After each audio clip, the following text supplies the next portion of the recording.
After a Christmas break where the biggest thing in iRacing was the Mercedes F1 car, it's time to pull the covers off those GT3s and let's return to one of the hottest tickets in GT3 racing.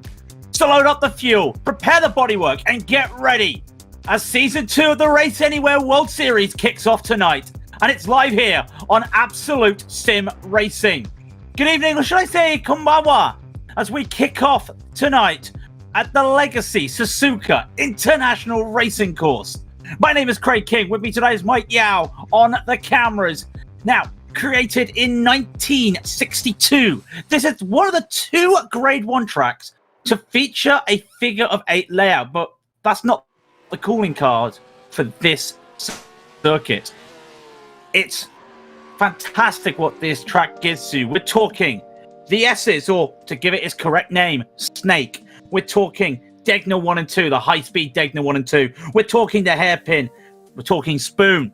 We're talking 130R, and I guess we're talking the Casio Triangle, or the Chicane, as it's called. Loads of overtaking places at this track. So tonight we present pre-qualifying. Think of it as the shakedown for the drivers as they get used to this format. They get used to the cars.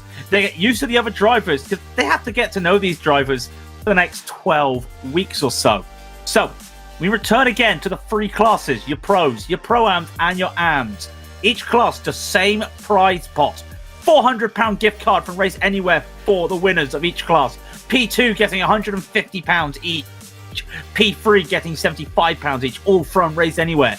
So if you total that up, that's around £2,000 in prize pot for this championship. Race format stays the same.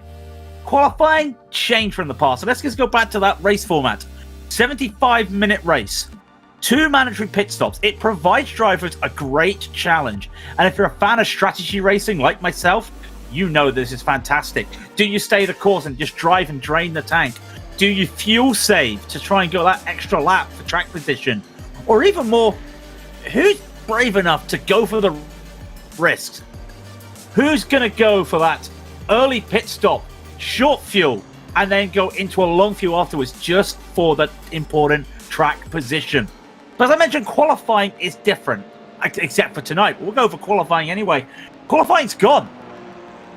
We're qualifying right now, I get it, but qualifying for the main series is gone. We've got to decide how we do the rest of the season. Do not worry. How's it going to happen for the rest of the season, you ask? Top 15 in each class is from the championship is in a reverse grid. So if you're 15th in the championship, you will get pole position for the race, which is going to be fantastic. Because for those at the top of the championship, they've got to fight their way to get the points. A victory is not all it seems now. It's going to be a challenge. But those looking for the big results, to get the big money, to get the big points that they need, perfect for them. It's going to be fantastic. If they can start the front or start near the front, they can be battling. It's going to be fantastic for the racing. It's a format used in the Americas side of this series, and it's a format that I think everybody is looking forward to. We've got new names. We've got old names. Former champions everywhere you look, as well as new teams and people moving up in class. I've got to give a shout out to Ethan Bass, back again in his Ford. He's also got some company this time, not in the same team, but Fabian Shistek will also be joining him in the Ford. Oscar Copa for RSR Esports. He makes a return. Former champion, and I have to keep reminding him, he won the championship on a last race decider when he just installed a direct drive wheel, literally a day beforehand. But regardless about that, it's going to be pretty interesting. Qualifying though, it's underway. As is tradition, the amateurs are out first. They will be doing open qualifying, 2 laps each. And then we'll have the pro-ams, and then we'll have the pros. To give you an idea of the times we were seeing in practice, we were looking at anything between 1:58 to 2 minutes. So when we get to the pros, that 1:58 was almost close to being broken into 57s. Are we going to see that? I'm not sure. Anything can happen. The amateurs here, they need to be pushing. They need to make sure they can get into a 59. 2 minute will be probably the middle of the fat pack for these cars. And as we were seeing earlier, track temperature of 27 Celsius, humidity of 60%. Timothy Vanderbroek there, just coming around Degner right now. You see, it's going to be interesting, especially that 27 Celsius. If anybody was driving around here when it was the Suzuka 10 hours last month, or was it last month? 2 months ago, sorry. You'll understand that the track temperatures were absolutely crazy. So big difference compared to this, mainly just due to the time of the year. Timing Tower, as you can see just there, is a little bit empty, but underneath you do see the classic F1 style qualifying bars, and of course, if it's purple, they're fastest. If it's green, they are up on their times. And you'll see a lot of greens as they start their lap because their first laps were out laps. So Simon Dodd was purple, and you can now see that is Manuel. He is going pretty well at the moment. Now, who is going to be making the first times? It's going to be interesting to see. I think the fastest amateur out there in practice, we were looking roughly, it was one Manuel Calera. He did a 58.799. That is the man we will have to keep looking for. But Simon Dodd will be one of the first ones to set a lap time. The stalwart of the league. He has been here for so long. And to be fair, really, Simon Dodd will be one of the first ones to set a lap time. And as I say that, it is a 59.406. Vanderbroek comes ahead with a 59.883 as well to respond. Just not going ahead for him right there. We'll see more names coming down the order. Werner S makes his return with 2 minutes 180. And there is a purple there I see for Andrew Madel. But Michael Patterman is the one going fast at the moment. Madel comes in with that 59.533. Patterman's going to be crossing the line to 59.344. He will go provisionally pole for the amateurs. Dean Timms will be coming across the line with 59.855. And then Angel Pereiro, he will be a 59.569. So really close straight away. You can just see 600ths of a second between Patterman and Dodd. And then you've got other gaps as well. Madel and Pereiro, they're 300 behind each other. Timms and Vanderbroek, they are just on the 300ths. And Gasecki as well, just 700ths. Really close at the moment for the amateurs. Simon Dodd, as you can just see, Simon Dodd making his way. Degner, they're going to be careful not to overdo it there. You can see he's already down. And if you don't get a good snake, we call it the S's. I like to be traditional. It's snake. If you don't get a good snake into anti-bank, into Dunlop, we talk anti-bank is the last corner before Dunlop, you are just going to lose your rhythm then. You can see probably from Dunlop onwards, he struggled there, Simon Dodd. So that's probably not going there. Van der Blur as well, making his way. This is Manuel. Now, what can he do here? He's already down in a few places, but he is fast. Werner S goes purple. Vanderbroek goes purple as well. Now, there's not a lot of time. They've got to find about half a second in this second lap if they want to improve here. So we'll wait and see. Werner S going yellow there. That's not what he wants to see. Are we going to see any other time? Simon Dodd will be one of the first ones to cross the line. Again, he will cross the line. It is not faster at the 58.849. Vanderbroek does go faster with a 59.341. 3,000ths of a second faster than Panama. And now Manuel Calera. He goes faster, the 59.140. What has Patterman got as a response? He's currently at the Casio Triangle. He's coming down the last curve. Literally called last curve. What can the Panda driver do? He's got a 5.3 2/10 maybe. He finds a 10th. 59.250. That's all she wrote for him. Gets on that front row. Would have liked to have kept that pole position, but when you look, he did a 59.5 in practice. So a really good time there. I don't think anybody else did improve that last time around. I will have to check. It's not looking like it. I think Andrew Madel did improve at 59.524.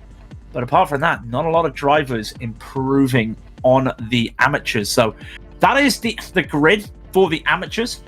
The pro-ams will be coming out very shortly. And one of the things I like to look at when we start the championship is the car classes, because the amateurs, they're usually one of those, usually the class where you look at it and think you see a lot of spread, because, you know, if you're used to GT3 racing or you're used to different cars in the category racing on iRacing, you know, a lot of people will be following the I wouldn't say sheep, but they'd be following what the top drivers will be driving, and it'd be a flavor of the month or a flavor of the week. When you get to the amateurs, it's literally a case of whatever anybody wants to drive. So we see a Porsche currently in the way. We see a Lamborghini as expected, a couple BMWs, the Ferraris doing well as well. So that's currently the scene for the amateurs. Expect to see it all completely changed up here when we come forward to some of these drivers in the Pro-Ams. I see likes of some Ferraris there. I do see a couple BMWs, some Lamborghinis, which is kind of expected. The BMW, of course, it is a very solid car, a very stable car for endurance races. So for a 75-minute race, you can understand that as well. The Lamborghinis are very good, very aggressive. I love how aggressive the Lamborghinis are. Ferraris are just that car. I've yet to find the true potential myself of these Ferraris, but they do have a lot of time in them, as we see there with Adam Chmielewski. I hope I got that name right. This is one of the issues you get when you first start a championship. You do make those mistakes. So Adam there in the Ferrari, he'll be one to look out for. A lot of good drivers out here at the moment, and it's a field that there are some names that we are used to, but in all, the Pro-Ams, there's a lot of drivers. It's almost new faces in the Pro-Ams. It has been the competitive class in the championship when we've come here, when we've had the Pro-Ams for a few seasons now. So the Pro-Ams really looking strong as per usual. I think really Daniel Sedgley, one of the Albin Kellberg, two of the only Pro-Ams out there at the moment who have been around last season. Neil Ferrier makes a return to the league as well. So new faces, as we were saying, and really, like I said, the Pro-Am will be, if there's anything to go by the last couple of seasons, it will be the one to look out for, definitely. Chmielewski just coming around. I love that corner spoon. It's a corner I can't get right. So you just gotta get a little bit braking, a little bit more throttle, a little bit braking. It sounds easy on paper, but you just go a little bit too much. You hit that AstroTurf by pushing a little bit too much. It's just tough. 130R there, fantastic high-speed corner. Do you lift? You have to lift, but do you tap the brakes or do you lift? That's the question. And of course, Casio Triangle, otherwise known as the chicane. Really interesting, the names when you come to Japanese racetracks. You've got the 130R, then of course you've got 200R, done to the degrees of the corner, the angle of the corner, and then of course you come here to the turn one, literally called first corner. It's just, and it's not just a Suzuka thing, it's a thing everywhere when you come to tracks in Japan. So Chmielewski will come around, he takes the first corner, lovely on board here, and he'll just go now into the S's, aka Snake. Full speed here, but a little bit of tap of the brakes there, and then around he goes and into the second part of the S's, and he just keeps it nice and planted, nice and clean. Can he hold on to it now as he goes to the anti-bank curve and now into Dunlop? You want to get on the throttle early at Dunlop here without going off. You've got a little bit of runoff there to help you from the merge when the west and the east tracks come together. And now Degner, where do you brake? 50? Just before 50. High speed in the first bit. Use a lot of the curve there into Degner 2. Slow speed, get it on. Don't use a lot of that curve. You do get a little bit of road there at the end. That's helpful as you go under the bridge. Look for a marker just at the curve here, or maybe the light pole for the hairpin. Again, literally called hairpin. They keep it simple in Japan. And now, on one of the toughest corners there, you've got a blind corner, and now it's all flat out. Here we go, 200R. Make sure you get the line right. If you don't, in these GT3s, you are looking, maybe just having a little bit of a lift. And now Spoon, as I was saying, tough earlier. Brakes, fourth, third, into third. Gets on the throttle, a little bit late on the throttle, but gets on it. Brakes again, taps into second. Keeps that car right on the curb. Beautiful, just cornering there. Down the back straight. Was it a back straight? Not really sure what type of straight they call this one. For me, it's the back straight. They literally call it the back straight, I've been told. Into 130. I want to see, does he lift? Does he brake? To turn in, then a lift. Has he done it too much? No, he's done that pretty well. Probably could use a bit more of the curb there. Almost touching the grass if he starts to get into the Casio Triangle. Back of the car sliding a little bit down to the last curve. Looks a pretty solid lap right here for Adam. What's it going to be? Crosses the line. So 158.615. I tell you what, that is going to be a tough one to break. James Pierce is already going purple though, and he comes across the line. He can't make it though. 58.758. What about Garen? What can he do? I don't think he's made that. He has, sorry. 58.598. Florian Copin comes across the line as well, but it's only a 59.321. Dovi Ridpath comes to a 58.933. Start to see the times all coming in now. Stuart Reynolds did go purple. Look out for Stuart Reynolds, but he is pushing. He comes with a 58.736. So times are starting to get close. But that at the top there, Rafael Garin, 58.598. Alan Chmielewski, 58.615, 0.017 between them all. That is pretty close, if I do say so myself. I mean, that's probably the length of you blinking. I think is what they usually say nowadays is the length of you blinking. So it's going to be very interesting to see how close it is. I want to see in the chat as well. We've got a nice audience tonight. Thank you, ladies and gentlemen, for joining us. If you like what you see, hit that thumbs up, and if it's your first time in Absolute Sim Racing, please feel happy to hit that subscribe button, as we do have more broadcasts to come around, including the America's World Series tonight. So do keep eyes out there, and it's so good to see the timing towers here because we're seeing some yellows at the moment, and that's not what we want to see. Florian Copin's the only one that's been going faster. I don't think we'll be seeing any improvements in time this time around, but never say never. Just takes one person to just have that move, and then we wait and see. Daniel Sedgley, though, is trying to push on. He has had a couple green laps. Is he able to do anything this time around? Comes around 130R, looking clean into the Casio Triangle. He will go. Takes a little bit of the curve, but I think he's going to be okay. Oh, he's gone wide. He's taking too much. Got the speed. And Daniel Sedgley will just bolt into the pits, as does his teammate as well. I cannot see anybody making any big movements here. Chris Danes has got a couple purples. Stuart Reynolds might be the closest here. He's coming around the final corner. 58.7577. He does do it. And look how close that is now at the top. The top three separated by 0.04 of a second. Brilliant final lap there from Stuart. Was not one we were looking out for there, but he was able to get it in. And that's fantastic for him. So he will continue. Ethan Bass comes across with that 58.891. It's not a Ford strong track. I'm pretty sure Ethan's probably using a setup he's used before for Suzuka, so he'll be holding on to it. But still, that at the top is mind-blowing. 0.038 is the gap between Stuart Reynolds and Adam Chmielewski in third. And then when you look at intervals elsewhere, Harry Wills, Ethan Bass, there's not much between them, including James Pearce. The gaps are just... I'm looking at the intervals, and outside of James Pearce to P4, P3, everybody is less than a 10th gap in the Pro-Ams. We said it was going to be pretty competitive in the Pro-Ams. I'm pretty sure that just told you exactly how it was going to be. So that is fantastic to see. But that means only one thing. The AMs are done. The Pro-Ams are done. I think it's time to say hello to the pros.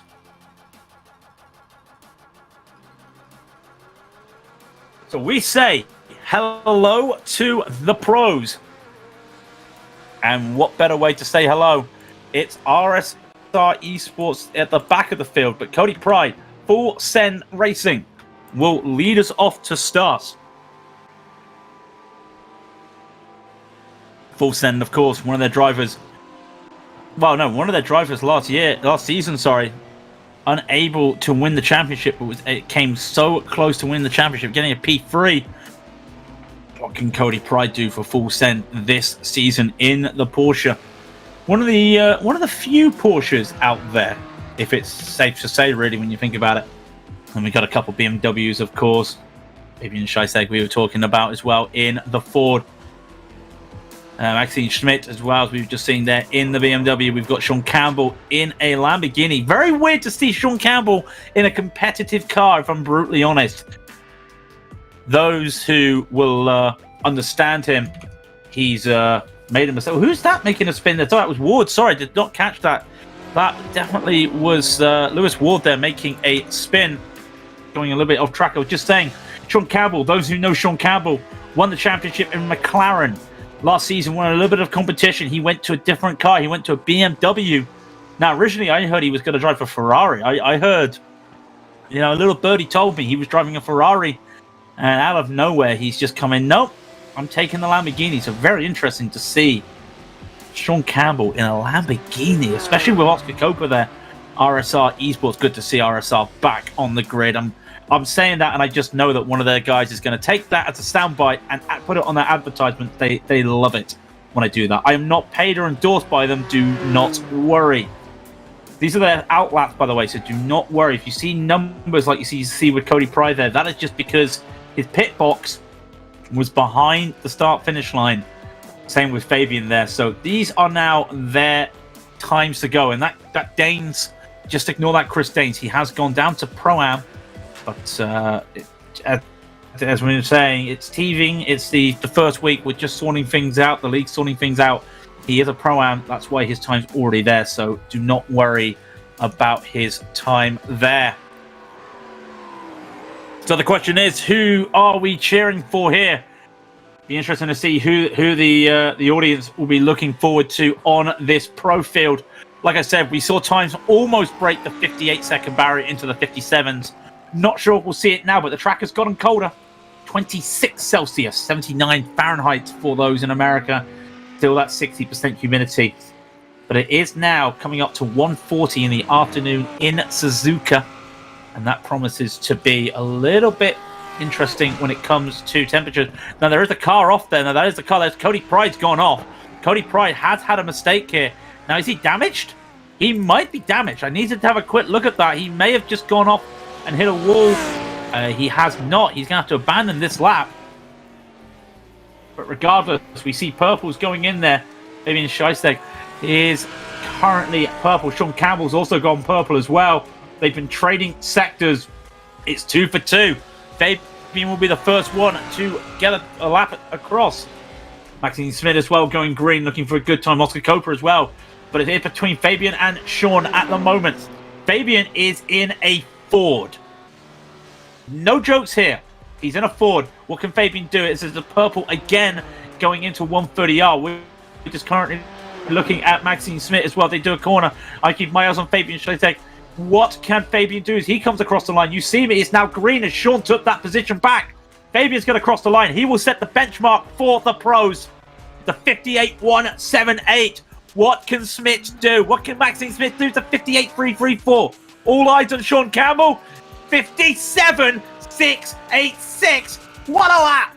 They were holding out there. And Sean Campbell breaks into the 57s. Oscar Copa doesn't know a 58.076. What a lap time there from Sean Campbell. Where did that come from? That is almost 4/10 faster than anybody else out there at the moment. Wow. That is one to look out for, definitely. So Cody Pride, of course, the key thing is Cody Pride yet to set a lap time. Went off. So hasn't set a lap time yet. Lewis Ward as well, though. He needs to get going at 58.598. Tied with Rafael Garin in the Pro-Ams. So must have had a mistake on that last lap. We shall wait and see. But they are starting to go again. Maxine Smith just goes purple in the second sector, as you can start seeing. Cody Pride as well. He's now looking to be very good. We may see some purples in the middle for Cody Pride. We'll wait to see. Now, Fabian did go. That was a little bit of a purple there, but lost it. Smith still not fast enough as Smith comes around. But you can see Fabian in that very interesting Iron Brew livery. Oh, dear. Iron Brew livery. Power of Scotland there going in the Ford. But not looking very good at the moment. Cody is up. But of course, Cody will be up right now as he did abandon that last lap. Maxine Smith will be coming across. I don't think Sean Campbell's setting another lap, by the way. He's in the pits. So this is all we've got at the moment. Fabian will be coming across right now. Casio Triangle could have taken a little bit more curve, but I think he's happy with that, especially in the Ford. Got to be careful with the bouncing of the Ford, but comes into the pit. It's not a lap there. Neither is it for Smith. What about Oscar Copa? Copa will be the next one to set a lap time. Can Oscar do anything? Is he bailing out this lap? He's bailing out this lap. Cody Pride. What can Cody Pride do? He needs to get this. He has no respective lap time at the moment. He will come across. It's been a good lap, but it's not fast enough. A 58.365. Lewis Ward will be the last pro to cross the line. It's a 58.674. Does not improve. I'm still trying to pick my jaw up from that Sean Campbell lap. That came out of nowhere. Fantastic there by Sean Campbell. And of course, everyone is cheering for Fabian. And I got to be brutally honest, a 158.178 in a Ford around here. I mean, that's impressive. Full stop. So that's very good to see. You can start to see now what's going to happen right now is we shall take a little bit of a break shortly as they will get ready to do their set the race session up per se as we go into a different session. Of course, we can't do any racing out of this. This is just a qualifying session, so we will not get that later on. But a quick shout out, of course, to the sponsors: Race Anywhere, of course, raceanywhere.co.uk, giving you all your needs for sim racing. Sim 3D as well, 3D printed button boxes, rumble packs for your brakes, fantastic there. And of course, go for the gap. But of course, we are Absolute Sim Racing, and we shall be here all the time, every week. But we will be back shortly, and we will give you the race. 75 minutes of Suzuka will be coming up within the next 10 to 15 minutes, hopefully. It should be a very quick turnaround. Do not go anywhere. Get your drinks ready for this. It's going to be fantastic as we kick off the season. This is iRacing, the world's premier online racing game. iRacing puts you in the driver's seat to experience today's newest form of competitive motorsport, virtual racing, all from your home PC. Race virtually in indoor series from NASCAR, IndyCar, IMSA, the World of Outlaws, Aussie Supercars and more. Take on legendary circuits like Daytona, Silverstone and the Nürburgring. Join iRacing's global online racing community and get on track today at iRacing.com.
Welcome back, ladies and gentlemen, to the Race Anywhere World Series Season 2. We're here for Suzuka. It is pre-qualifying. I'd say pre-season. It's basically the warm-up round here. 75 minutes of Suzuka. 2 mandatory pit stops. And we're getting ready for... It's going to be a fun little grid here tonight for the warm-up event. Sean Campbell will be leading off the pros with Oscar Copa right beside him. Vivian Shostak will be next to him, and Maxine Smith as well will be 4th. And you can quickly see Cody Pride there will be 5th with Lewis Ward 6th. And then Kevin Platten will be 7th. And then Jesse Jones will be 8th. And then Stuart Reynolds will be leading off the Pro-Ams. Yes, we understand the bars will be a little bit confused there. We're just getting the teething problems all sorted out with the grids here. Stuart Reynolds, Raphael Garin, Adam Chmielewski, James Pierce, Harry Wills, Ethan Bass, Sophie Ridpath, Chris Daines, then Florian Copin, Quentin Custel, Daniel Sedgley, Alvin Kelberg, Neil Ferrier, and Anthony Johnson will be your Pro-Ams. And then Juan Manuel Calella will lead them off. I apologize for the pronunciations. We will get this right for the amateurs. He will lead them off. Michael Pannerman, of course, will be P2. Timothy Van der Broek will be 3rd. Simon Dodd, 4th. Andy Madel will be 5th. And Angel Padero, Dean Timms, Werner S., Goetz Gasecki, and Michael Fowler will lead them off. But it's an RSR 1-2. Now, if you've never seen the Race Anywhere World Series, it is not a green flag when the green flag drops. They are in their own little groups. They have a starting procedure that they will follow to. Sean Campbell will lead them off when he says he leads them off. And you can start to see as well in the other camera, the Pro-Ams are now leading their way. Nicholas Cage is on the helmet of Sean Campbell, but the RSR boys will be leading the front. They're also at the back of the field of the pros as well. Who gets the better go into Spoon? Sean Campbell will lead them. Oscar Copa will go side by side. The green flag is not green, remember. Wait for Sean. He will lead them off. Anticipation's killing me. Here we go! And off we go to kick off the season. And it is, of course, a great start there for Sean Campbell. Copa gets in beside. A little bit of 2 wide. Just coming through there into Spoon. That looks like that might be Cody Pride. Made a little mistake there into turn 1. But he gets around it there. Lewis Ward does make that position up. You can start to see the Pro-Ams. They're now making their way through. Look at that. Fantastic. We start off here. Stuart Reynolds will lead them away. There's going to be a little bit of a battle there between Garin and Chmielewski into turn 1. And has he overdone it? He has not. Chmielewski makes that pretty clean. Still some battling beside, though. But amateurs are now getting away while we're also looking at this. Quick look at the amateurs as we start here. Looking very good for Juan Manuel. He takes them off. And there is a little bit of side-by-side. But all of a sudden, everybody just slips in together there. It's all single file at the moment, and this is what we expect to see. As crazy as that sounds, it's going to be some very things. That's Raphael Garin there having a little bit of a spin. Looks like they've had a little bit of a moment there as we see the amateurs in our box, in our picture. Garin just having a little bit of a mistake there in the Estes. We go back to the amateurs, and this is what we're going to expect to see for the race, unfortunately. It is going to be a lot of pack racing. I've always akined it to the peloton in tour cycling, because these guys are going to be taking the pace of the drivers in front of them. They're going to be following a pace, and some of them will be fuel saving. You expect to see this a lot. And when I say this, we're talking, I don't know, the top 6 altogether for the first 30 minutes of a race. And that's what we're seeing right now. Look at Campbell taking a lot of the grass here. Here's Jesse Jones, by the way, making his return. That's a bit too much curb. That's a bit too much curb at Spoon. And the back kicks out. That's a combination of cold tyres and just too much throttle there all the way back to the field. And thankfully, we've got these gaps between the classes, because that's allowed him not to be tangled up in any of the battles. Lewis Ward now looking to see what he can do. He looks to be... Does he want to make the move? Does he want to make this move? He decides not. He's got Cody Pride in behind him. I know there are some Cody Pride supporters in the chat as well. Of course, we do have some other supporters for Fabian and other drivers as well. Cody Pride, look how close they're getting as they go through the snake. We are starting to lose time to the front there. Sean, Oscar, and Fabian just absolutely going, well, I wouldn't say hell-bent for leather. It's early days, but they've already opened up a 1 second lead to the rest of the drivers. We say that. Look at Chimoweski on that timing tower.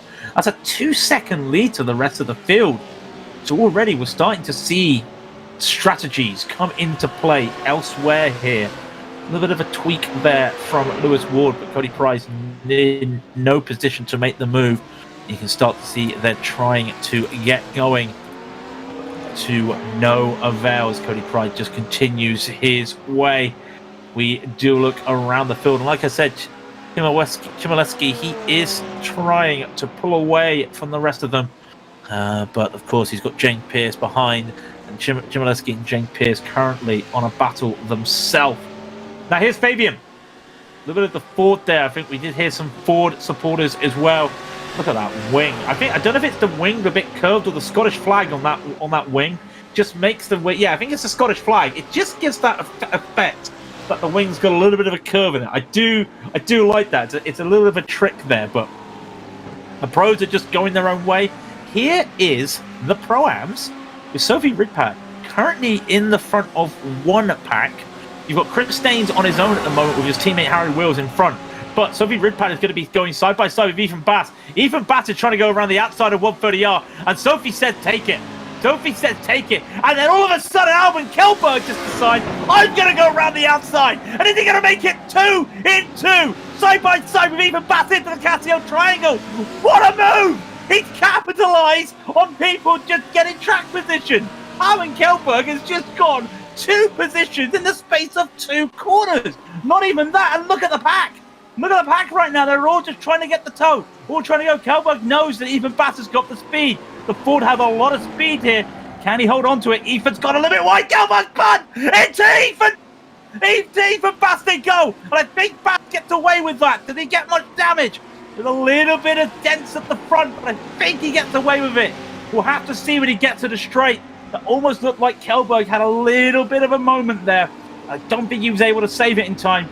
Ethan just in the wrong place at the wrong time. Did he get much contact? He did get a little bit of contact. You cannot deny that. There was a little bit of contact. You can see a little bit of dent on the front splitter. May not be able to be repaired if it's splitter damage. We'll wait and see. Unfortunate there for Ethan. If it's little damage, little repairs, he probably will take it in the pit stops. We'll wait and see, but straight away, drama early on in the race. A great move from Kjellberg, and it was unfortunately 0 to hero right away for Kjellberg. Just almost looks like he took a bit too much speed into the second part, the first corner there, because we all know that the first part is almost flat out. Even in these GT3s, it's almost flat out, almost until you are at the first part of the apex. So very interesting to see, and I just want to watch now Ethan Bass. He's just on the edge of that slipstream of Neil Ferrier. Does he have it here? I mean, he might pull away from Florian Kolpin. That might be the key one. Does he pull away from Kolpin? He's at 245, 250, about 249 there in front, by the way. Another move around the outside. There's a spinner on the track. It's James Pierce. Oh, he just toes in time. Big accident there for James Pierce. Not sure what happened. Gonna have to keep an eye out there, but we just saw them trying to go around, and James Pierce going all the way. Did he lose it at 130R? I'm just having a look myself. He did lose it at 130R, clipped the curb, and the twisted razor in the Ferrari. And I tell you what, he actually ended Harry Wills. Harry Wills did the same thing and tried to avoid his teammate. Well, he didn't even try to avoid his teammate. So Harry Wills getting damage as well in that accident. So we'll keep eyes on that. Oh, that's a shame. I don't want to make a curse on Harry Wills, but his 10 hours of Suzuka was ended the exact same way, just losing the back of the car. It wasn't the BMW, I don't think, back then. Just losing the back of the car. So here's the pros once again, and you can see that Copa, he's starting to lose a little bit of time to Campbell. He's just starting to lose some time to Campbell, but that's okay for him. He's okay if he just stays behind. He can still fuel save. That's the strategy here. It's all about the fuel saving. So we've got these straight. Now I mentioned at the start of the race, start of the broadcast, lots of overtaking places here. Not many people will go for overtakes. I know we've seen some overtakes on Sophie Ridpath in the Pro-Ams, but when you look at these straight, the back straight, lots of speed, you can lift off. and just have a little bit of a slow, and just hit the brakes and save some fuel. Get that again when you come to the front stretch here before into turn 1. If you're right on the back here, you'll see that with Fabian. He'll probably have a little bit of a lift or just save some fuel. You'll see the gap, or he might have a go for it though. And he does have the speed right now. Does he pull over to one side? Oscar's going to defend this. Fabian's going to try and get an overlap. He lifts, and very cleanly he will lift and just save some fuel. And we're going to see that a lot. If you're not used to the the Race Anywhere World Series, I've got the RSR Esport boys on my mind. It's nice to see that livery again. If you're not used to it, you're going to see this a lot. There's going to be a lot of downtime in races where people will, in the first 10 minutes, they'll look for track position, and then they'll settle down. They'll start to fuel save. They'll start to go in, make these positions, make these strategies, and just decide, well, if I can fuel save, then he can fuel save, and he's going +1, so I've got to go +1. So that's the situation. Let's have a look at the amateurs, though. First time we've looked at the amateurs since the start of the race. Michael Fowler, sorry, I don't say why I said Flower. Apologies there. Trying to make some moves there for Twisted. He is currently battling Goetz Gasek, who is in his own nice return there for the former slow-mo driver. They have lost a little bit of time at the back of the field, but they are continuing on there. Jesse Jones, by the way, is in the pits. I think that's him just having an off night there. I know he was late to the meeting. You can start to see Goetz Gasecki is getting absolutely hounded around here. It's not his best track here, and it is showing there as Michael Fowler trying to make some moves, but he's unable to. A little bit of a sloppy Degner one there, and it's just decided that he's not in position. Confirmation there, Jesse Jones is retired for the night. May see the same with James Pearce later on in the race. Back to Oscar Copeland. Like we said, you're not going to see a lot here, but I am surprised at the gap he has now to his teammate Sean Campbell. Campbell is just rocketing away here. He's now opened up almost 2 seconds on his teammate, which is really good going when you think about it. Gap is 1.8 at the moment, as you can see on the timing tower. And thankfully, that timing tower is updated pretty quickly, so the gap does shrink and does expand, which is always nice to see.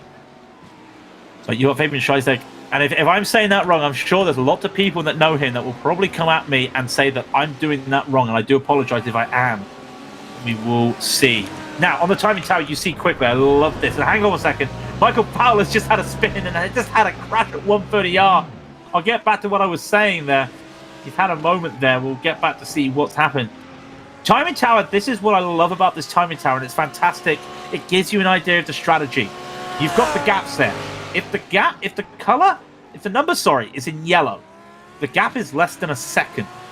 If the number is in orange, the gap is less than half a second. Now, the amateurs, you see a lot of yellow. That's good. That's pack racing. But you don't see a lot of that in the pros at the moment. It's very interesting to see. So that'll be one to keep an eye out for as we go back to the amateurs. Here we go. This is pack racing. You can just see Anthony Johnson is just absolutely struggling right now. He is getting pressured.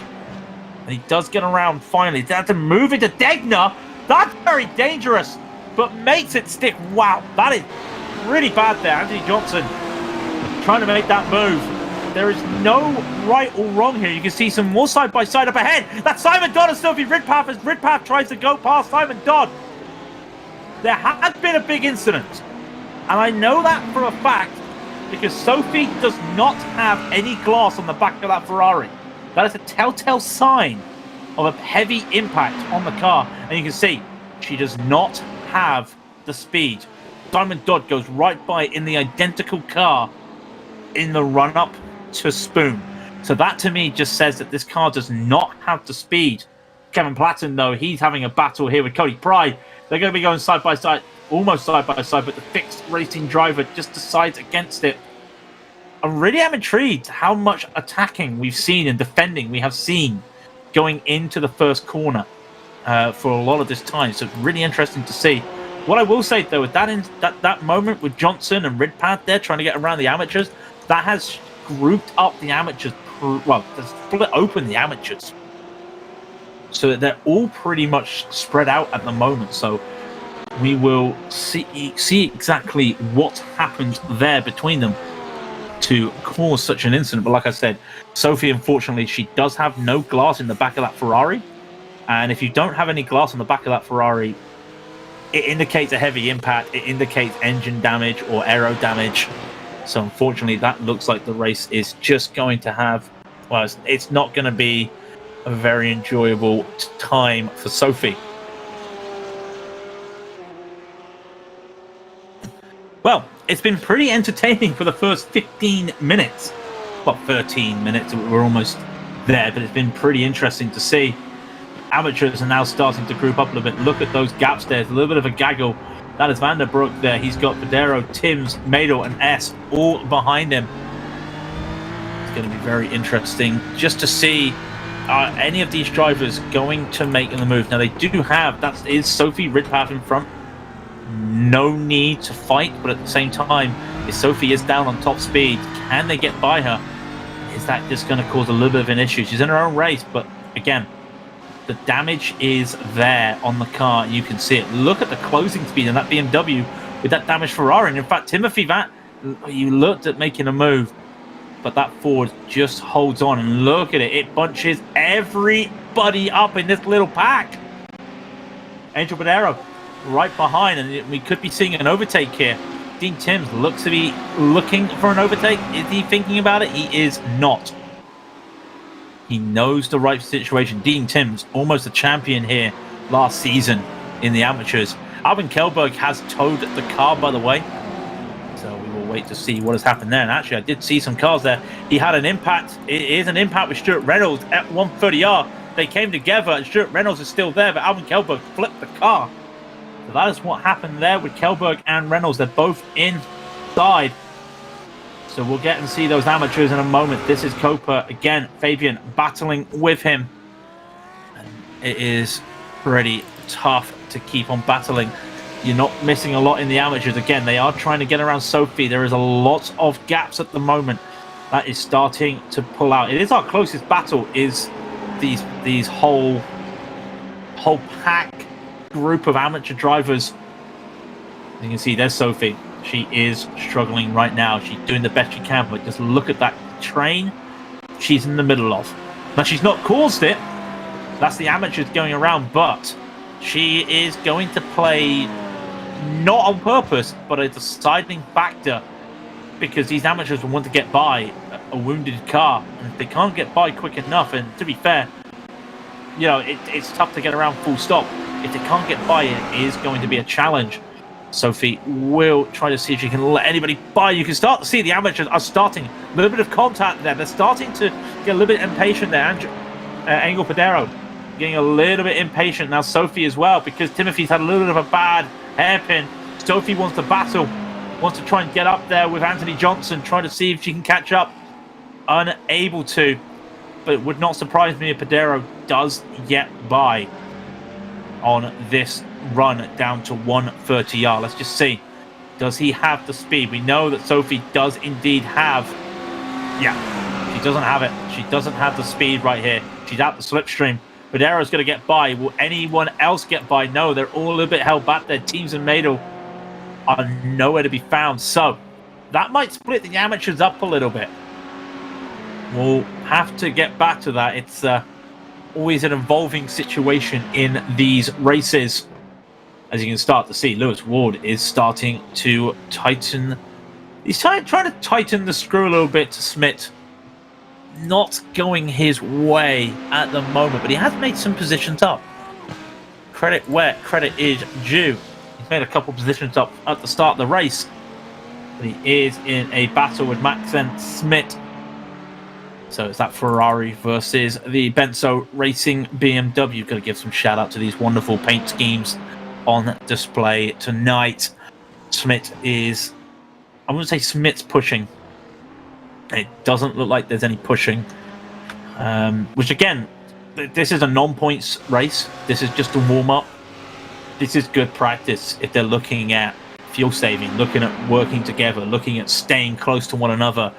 You know, at the end of the day, we talk about pace. But at the same time, it's one of those things where pace is secondary when it comes to the slipstream and the fuel saving pedigree. And you can see that these two, they're 4 seconds off the pace. Well, I say off the pace, they're 4 seconds off the lead pack. When you look at times, Oscar Copa does go down to P3, as Fabian did get by him finally. But the times, they're matching. They're not catching, they're matching. But it's all to play for when it comes to those pit stops, because at the end of the day, you get to those pit stops, and again, like we say, do you take a little bit of fuel? Do you take all the fuel? Pit window usually opens after 30 minutes, so we're only 20 minutes into the race almost. So look for another 10 minutes. At the moment, roughly, we're looking at 38 laps. So we've got to be looking really, start to consider when they'll be coming into pit. They've done 10 laps already in 20 minutes. You can do the maths really. That should be another 5 laps out there in theory before we start to see people looking at making pit stops, looking at trying to play the advantage, trying to play the game. So elsewhere down the field, there has been some overtakes, but nothing to shout home about. In that little battle in the amateurs, they try to get around. But there's Angel Perez. We're talking about it. He's fighting Vanderbroek right here. Behind them, you got Andrew Madel and Dean Timms. They're battling at the same time. They're trying to get by Sophie Ridpath, that wounded Ferrari. You can just see him in the background there of the camera work. But these are the guys we're looking at right now, Vanderbroek and Pedero, as they come around Dunlop themselves. The Ferrari, the BMW, sorry, and the Lamborghini in theory would have a bit more speed around here when it came to what it could do. Just able to take those corners a little bit faster, just have a little bit more speed. BMW isn't exactly no slouch around here, but the front engine does give it a lot of understeer here. You can start to see that. Look at the different lines they took around the hairpin. But it does allow Vanderbroek to just hold on a little bit. Can Pedero catch him? He's slowly catching, but again, it's too short of a straight to make a move.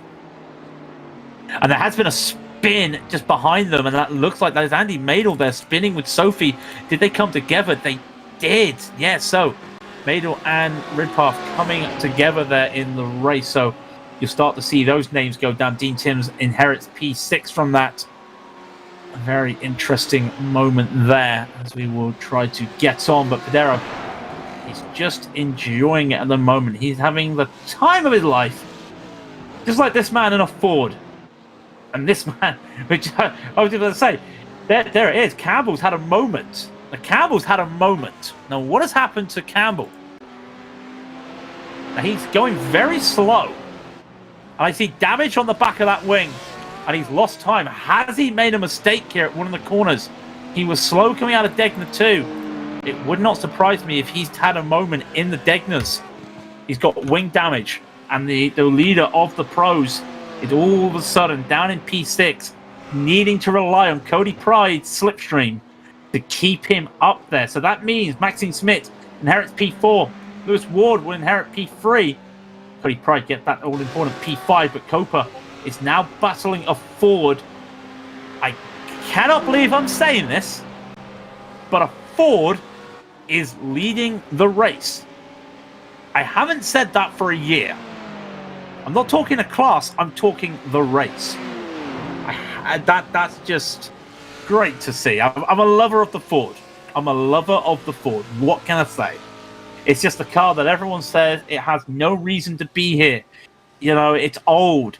Why, you know, all the comments you hear about the Fords, and there's 2 drivers out here today in Fords just absolutely tearing it down in these cars. Copa really, I'd say he's got a battle on his hands, but he's fuel saving. He knows what to do. He's a former champion. He knows exactly how to play these formats. He's not a top driver for no reason. He is out there proving his worth. And you can see there Sean Campbell. You can just see on that camera that wing is not right. You can just see on the right side there, start to see it. There is a little bit of damage. Would not surprise me if he's come in contact somewhere. We saw him slow coming out of Degner 2, so it wouldn't surprise me if he's made a mistake in one of those corners and just lost it all in all. It might even be on in between them and just on the exit of Degner 1, losing the back. I did not see it myself. I do apologise. We shall get some word from him later about that. But still in P6. And he won't have the top speed, top end speed with that little bit of wing damage, but he can stick behind Cody Pride. He can fuel save a little bit. He can just hold on there. He should be okay for the time being. But a fall from great. That is, it's a man who doesn't make a lot of mistakes when it comes to the World Series. And that is a mistake that thankfully doesn't cost him. But in the Pro-Ams, Adam Chimweski, he leads them away. And look at that gap. The gap is... I'd like to say the gap is not correct, but the gap is correct. That is a 5.5 second lead. Just currently enjoying his time out there at the moment. Just holding on. And really, his times have been fantastic. He's been doing, when you look at his lap times in the race, he's been doing nothing but 59s. He's dipped into the 2 minutes a couple of times, but he's been enjoying this colder track temp. I say colder, 26 doesn't sound cold. But like I said, compared to like the 10 hours of Suzuka a couple months ago, this is cold. So he's really enjoying these lap times right now. He's doing 59s. He comes across the line. It's another 59. Look at that. Look at these times. It's just a group of consistency. 59.294, 59.701, 59.719, 59.748, 59.714. Just brilliant consistency there from Adam. He is really dialed in at the moment. So it's fantastic to see there from Adam. You can start to see these times as well for the whole of the class is fantastic. There's Sean Campbell. He did indeed have the fastest lap of the Pro-Ams, but I don't think he'll be getting any more fast laps there. Manuel as well, taking the fastest lap for the amateurs. Now the Pro-Am, it's not Chimweski, as you can see. He does not have the fastest lap time in the Pro-Am, but at the end of the day, the consistency is all that matters in this type of race, and he is really doing what he has to do there. So is Cody Pride, when you think about it. He knows himself, you know, from his time in the Race Anywhere World Series, there has actually been a spinner in front of him. Maxine Smith has a spin at Spoon. Now that looks to me like a clip of the grass, and it is indeed a clip of the grass. And Andy Madel now going around. He clips the grass as well. And now that looks to be around Degner. It's a very weird place to notice the S's. Very weird place to clip the grass, I must say. But unfortunately, he's now back out there. It's not going well for him in the BMW for Color Shock Racing. Anthony Johnson now having a move, and again, that is side by side through Degner 2. Side by side through Degner 2 is absolutely madness. Now, does Cody Pride have a rundown here? I'm sorry, does Sean Campbell have a rundown here? I don't think he does. He does not. The question is he fuel saving? Is it just a case of lack of top speed? We don't know. Adam Chimweski, though, comes into the pits early. Probably a lap early, but then again, if he can't save, then that's it. The drivers will be going +1, maybe +2 on the Pro-Ams. But the lead of the Pro-Ams is in the pits, I would say early. But we'll wait and see what he does as Cody Pride. Loving that photo, by the way. I'm pretty sure that's not Cody. But Cody Pride is on his way. Like I said, a lot of people loving Cody there in chat. I know he's got family watching. He had family watching last season. And yes, indeed. Now, hang on a second. Sean Campbell's just decided to go for the move of the hairpin. Well, I talk good of Cody, and then something bad happens to him, and he loses the position. That's the commentator's curse happening there for him. But he's able now. Surely there is top speed there for him. We will look at it later. Nagasaki does finally get by that. Looks to be a wounded Pro-Am car there. So he makes that move. We're just seeing all around the field. You're not missing a lot, like you can see.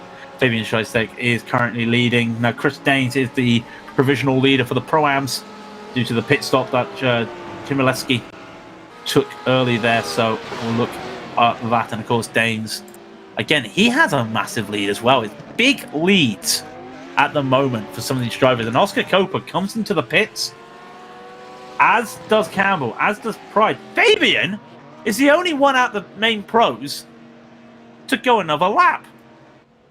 And Kevin Platten goes another lap as well. So 2 pros extend.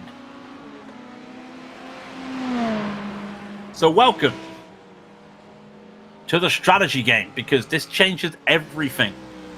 Does Copa get the jump? He does. But you look at the likes of Campbell and Pride. What will they do? And that should have been an indication when Campbell made that move, that he made an overtake before a pit stop. That is an indication of track position. Lewis Ward comes out ahead of them, and Cody Pride comes out ahead of Sean Campbell. Very interesting. Did Sean decide to get some damage fixed? He's lost a second there overall. In fact, just looking, it's a second and a half he was in the pits for. Back, all depends on the fueling of this Ford. Of course, elsewhere in the amateurs, you start to see the amateurs as well. One Manuel, he comes out of the pits after his pit stop. You start to see that all the positions are now starting to get a little bit muddled up here. Patterman leads the amateurs, and we'll get back to the amateurs later. We want to keep our eyes here on Fabian. Does he come into the pits now, or is he going +2? It looks like he's coming in. With the line he's taking, he does come in. So, where does Fabian come out? Because all crucial positions here at the end of the day when it comes to pit stops. I'm a fan of pit stop strategies, as you can tell. Endurance racing is my forte, so that's how I like it. Michael Pannerman for Panda Purple. Panda 1 Purple. Oh, sorry, I was just looking at Fabian in the pit. He missed his pit box and had to do a reverse. That's going to be interesting. Kevin Platten goes +2. So he's 2 laps ahead. He's 2 laps further than anybody else. Does Fabian hold on to this? I'm keeping my eyes on Fabian while we're looking here at Michael Patterman. Fabian is going to be coming out of the pits. 5 seconds to Copa. And he's going to hold on to the lead just. And in fact, he may have extended his lead. He's extended his lead by 2 seconds to Oscar Copa. Does Patterman come into the pits now? He does. So now we're going to see the same thing. Same with Daniel Sedgley. He comes into the pits as well for the Pro-Am, but we're going to be looking at Patterman as he drops into the pits.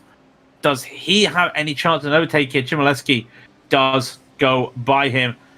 There's a couple other amateurs in the pits at the same time. But there is, let's go, it's Kaseki. I was just saying, there was Fabian. Officially, he does not, well, unofficially, he leads the pros, but with Platten still taking he's still going to take another lap there. But I mean, Platten's the last man not to take a pit stop at the moment. So very interesting to see how a driver like that's able to go for +2. Kasek there is battling. Now that, to me, if I say battling, that looks to be, to me, a very wounded Ferrari, and it is, of course, the Sophie Ridpad's Ferrari. So he is struggling. I wouldn't say he's struggling to get by. It's just so hard to get by a car that probably with the low speed, it probably got better cornering, which means that it just really struggles to get by. And especially with these corners, you've really got to be behind to even make a move. It's not a car that's overly down on power that you can make a quick move over. It's a car that you really have to be careful when you make these overtakes. So we'll look back at that as the last pit comes in for the pros. It's Kevin Platten. He's just coming into his box very shortly. I think he'll go back down the order. We'll wait and see. But Fabian will inherit that lead once again. The Ford back in the lead. Oscar Copa gap is now 2.2. And that's going to be very crucial. 2.2. Can he catch on? It's the question. I say that he's had a slide. As I say that, you might have just caught it there in the back of the camera. Copa had a slide coming around the first corner, and he really is throwing that car on the edge. And there's Sean Campbell as well. He has still got that slipstream to Cody Pride. He's managed to get it back a little bit. But there you go. He's out of it. He's out of the slipstream. Then he'll get back in. You can see it. That number goes white, then it goes to yellow, then it comes back to white. So there it is in yellow again, and it's gone again. And okay, Sean Campbell just disappeared in existence. That's unfortunate there. Let's hope it's not an internet issue there. We'll wait and see. Sophie Ridpad is... Well, Sophie Ridpad's only P8. It's still good experience for the 75 minutes just to get yourself used to this format. Because they've had 30 minutes. So they've had the equivalent of 2 Ferrari fixed if you're used to iRacing. They've had the equivalent of that at 30 minutes as well. They've had the equivalent of an IMPC, so they've had the equivalent of 30 minutes in GT4s. Very shortly, they've gone over the speed, the time that you would have doing a GT3 fixed around here. And in about 10 minutes, they're going to be at that mark that they've done a GT3 race. And that, for some drivers, probably is where they come from. 45 minutes in IMSA, 40 minutes in the GT3 open category. So this is a test for some of these drivers that they've probably done stints like this before when it comes to racing in endurances. But for this hybrid, really, it's an endurance, but it's a sprint. It really is a hybrid race. It really is a struggle. So you do have to keep yourself focused. 45 minutes is very bad. And there we go, Sean Campbell. Unfortunately, that was a drop. And we have lost Sean Campbell, the leader of the race. Pole position. A mistake happens, and then power or something has gone for Campbell. And unfortunately, that is his race done.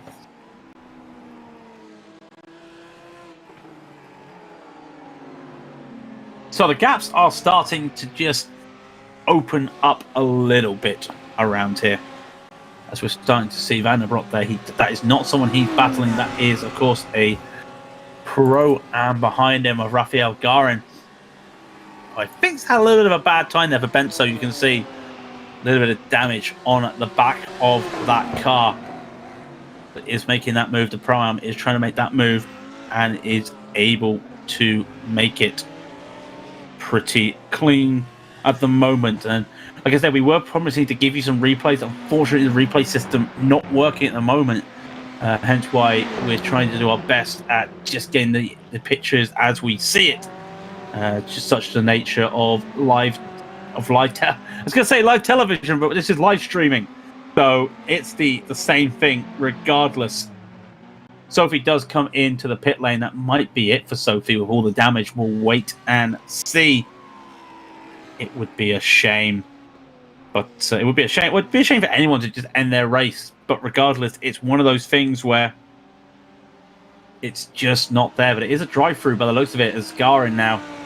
Back to Garin. He's not. Again, this is the driver that basically just get to grips with the format. Let's just see. Because for those that are not aware of the schedule, it is quite a good schedule. And really, you need to just get your seat time in. Get used to it, because next week we go to Silverstone. 75 minutes to Silverstone. Well, they're all 75 minutes. It's Silverstone next week. Watkin Glen will be week 2. Week 3 we go to Okayama for a race round there, which is a very underrated racetrack. And then followed by one of my favourite racetracks in the UK. Race 4 will be Donington at the national layout. My favourite version. I don't like the Grand Prix layout, and I could talk about that till the cows come home. Spa will be round 5, the traditional Spa endurance layout. And then round 6, we go to another wildcard track, another track that is really going to throw up a lot of information, a lot of what ifs, a lot of oh no, and it's Mid Ohio for round 6. Then if you thought going to Mid Ohio was crazy, round 7 we go to Zolder for the Grand Prix layout. That's the Grand Prix layout, not the fast chicane at the end. Week 8 we go to Daytona, the home of many amazing races in the World Series. And then after a break week for week 13, we finish the season with 2 barn burners. Monza. And then if we still need to decide a championship, the final race of the season will be at Le Mans, which I mean, that's a fantastic schedule. You've got some really challenging tracks that not many people go to in the middle of the series. You've got your big names, of course. You've got the ones that you know what to expect when it comes to fuel saving and slipstreaming and battles. And then you just finish it at Le Mans. I cannot think of anything better. So that is that is the current schedule. I say the current, that is the schedule. There's no changes to the schedule for the World Series. The European side of it, the Americas, of course, they start their championship later tonight here on Absolute Sim Racing. Again, if you like what you see, of course, hit that thumbs up and the subscribe button as we do our best to keep going and give you some good racing all the way around. Of course, there's more than just the World Series on our channel. Also, other leagues and events going on around us. But we're here for the World Series, of course, the Race Anywhere World Series. And that Sophie Ridpad, it was not a pit stop to fix stuff. It was a drive-through penalty for Sophie. So it puts her a lap down. Unfortunately, Andrew Maidel was right behind her. And the last time they tussled around here, they did come together. So are we going to see that again? I mean, we hope not. But we shall hopefully not see anything again. Just in the middle of a couple amateurs there. Michael Fowler is in front. Quinton Custel is a pro-am. And then you've got Andrew Maidel as well. So just got to be careful here because Sophie is battling some of these pro-ams. But at the same time, there is an amateur battle that she doesn't want to get involved in. She goes by. Michael Fowler lets her by. And Andrew Maidel is just going to use that advantage. Now, Andrew Maidel is going to be a little bit careful here. Is he going to lift off here? He does. He's not going to try and go for the double move. Almost clips the Astro there, but he does make that move on Fowler as he goes up in his battle. But again, that is a little battle in front there with Sophie Ridpath. That is Anthony Johnson and Quinton Custel in front of her. So look to see if she can catch up there. But of course, this BMW is just so powerful. And when you've got a damaged car like that Ferrari, it's going to be a struggle. As I say that, Andy Maidel's just gone a little bit wide into turn one. And the pros are almost behind them, by the way. They're very close. But Anthony Johnson here. And Quinton Custel, there's a little bit of a movement there. And it looks like Custel's going to get around. Has he managed to do that around the outside of the anti-banked curve? Banked curve, sorry. Not baked curve. Banked curve. That's me looking at my notes wrong. But he's managed to make that move pretty easily.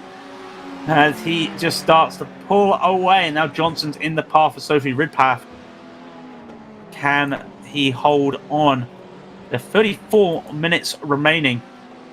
We were talking about that 40 minutes. They have done the length of one VRS sprint. Which, you know, that's a big deal.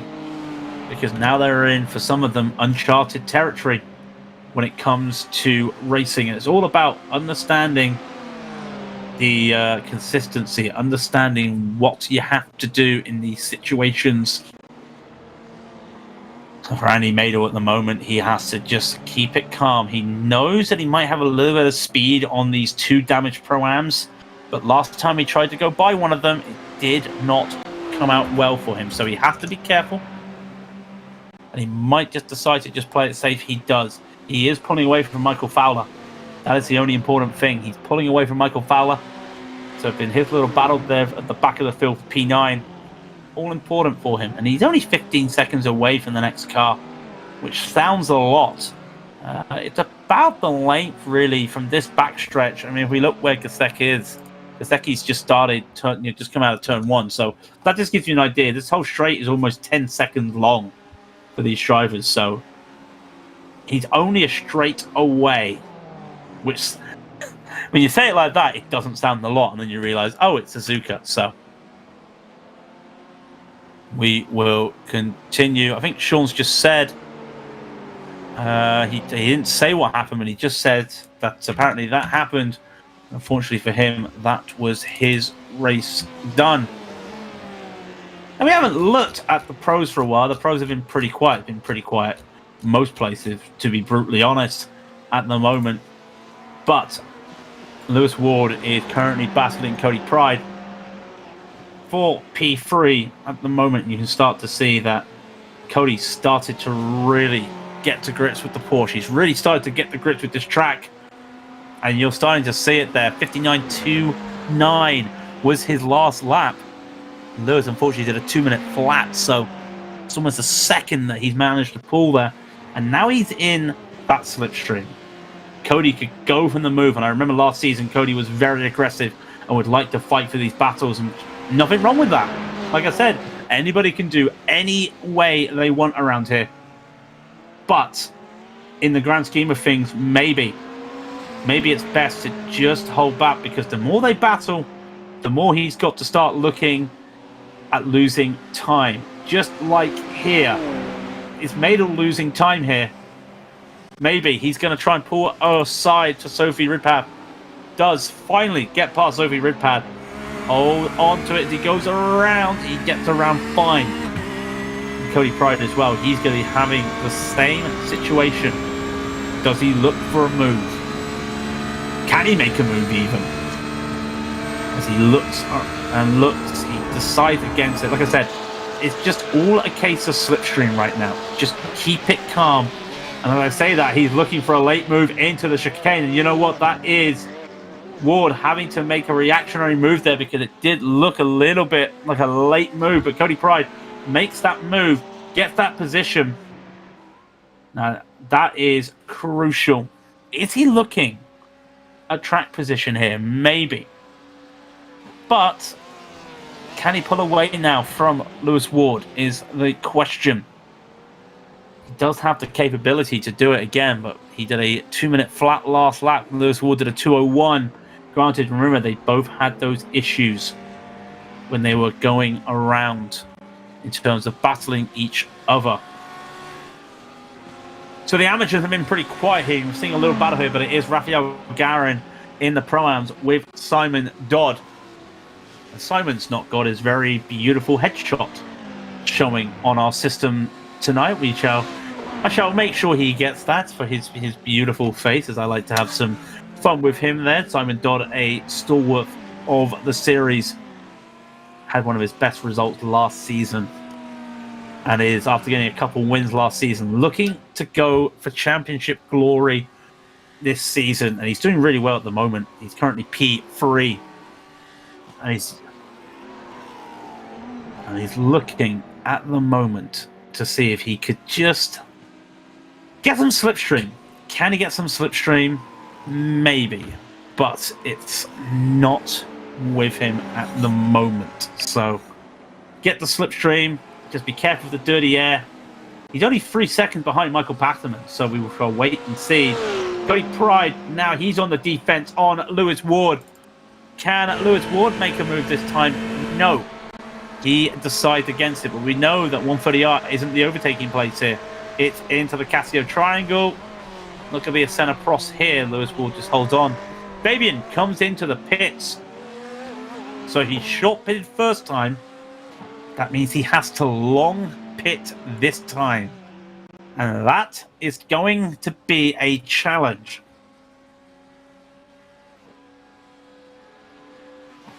Of course, remember, we talk about it. If you short pit the first time, because you don't get the same fuel tank that you would in a normal race. You get a limited fuel tank here. I think it's about VRS conditions. Regardless, so you're looking at 30 minutes of a tank, followed by having to do another 30 minutes. So early times for Fabian, but I've always talked about this pit window open. I got to stop right now because I'm just looking at this battle. You've got the Pro-Ams battling here, but Andy Madel, he has the speed, and he's in his right to get by with the speed, and he's almost pulled off a double overtake there. You've got to understand that Sophie Ridpad here is battling. Ridpad is battling with Anthony Johnson, but Michael Fowler's battling with Andrew Madel. So you've got two battles in themselves at the back of the field here, and they're trying to do a four-person dance. This isn't a two-man dance at the moment. And it's not very good. It's not easy. It's not easy in the slightest. Because you start to see here, Sophie, does she have the pace here going down the straight? Unfortunately not. And she'll try, but she cannot. But then when it comes into the corners, got better exit speed, got better turning, does have that ability. And you'll start to see. And Andy Mado's now getting held up by Anthony Johnson. And these 4 drivers, I mean, it looks pretty harmless. And it looks pretty fun.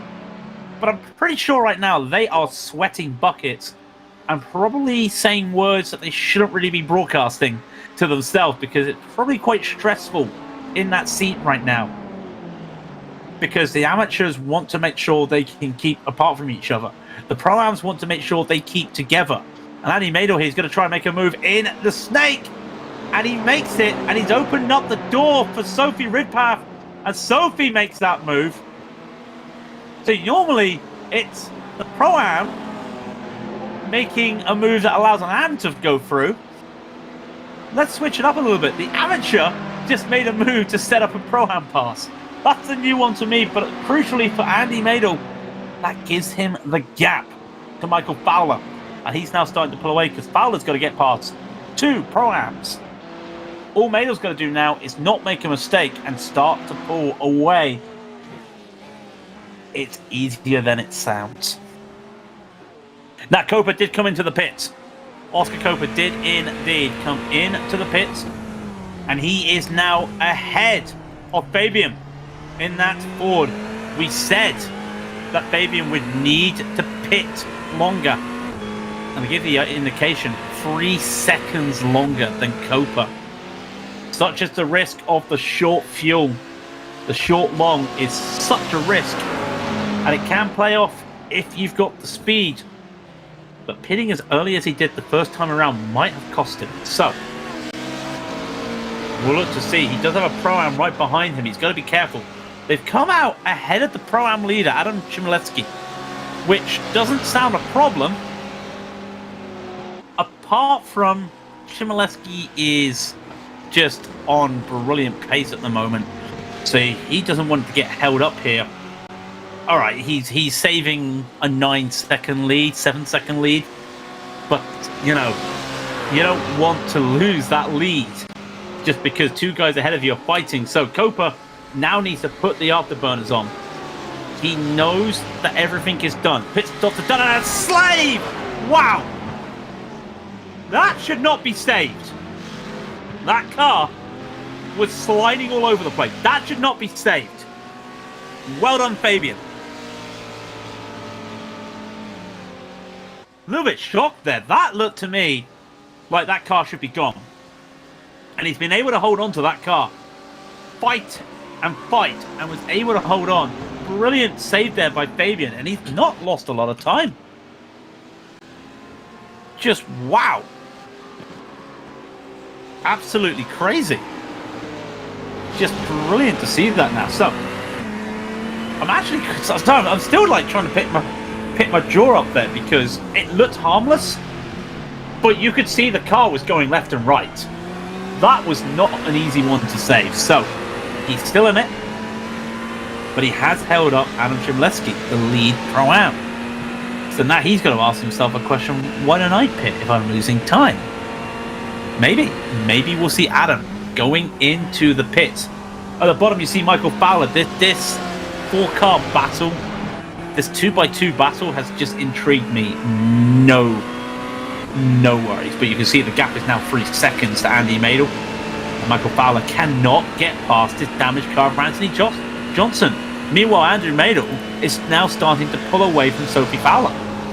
Now he'll be making a position shortly, but he still has to pit. Remember, 2 mandatory pit stops. Has to be done. And you're asking the question, well, what if they feel safe enough that they don't need to do a second pit stop? They've actually still got to go in the pit box. They have to do at least a litre of fuel. Just to give you an idea of what they have to do. So, here's this battle for the pros in the picture-in-picture. We'll try and keep up to it as much as we can. 22 minutes remaining in the race. And Fabian is right on the back of Copa. Let's go to it. Let's go to it right now. We'll put that other battle in picture. As Fabian, he's got a half a second gap. Chmielewski does pit. I'm psychic, or he's listening to me. He's come in and made the right decision there. Fabian is looking to try and just catch up to Copa. And Copa's made a mistake into turn 1, and that's going to help Fabian, but not a lot at the moment.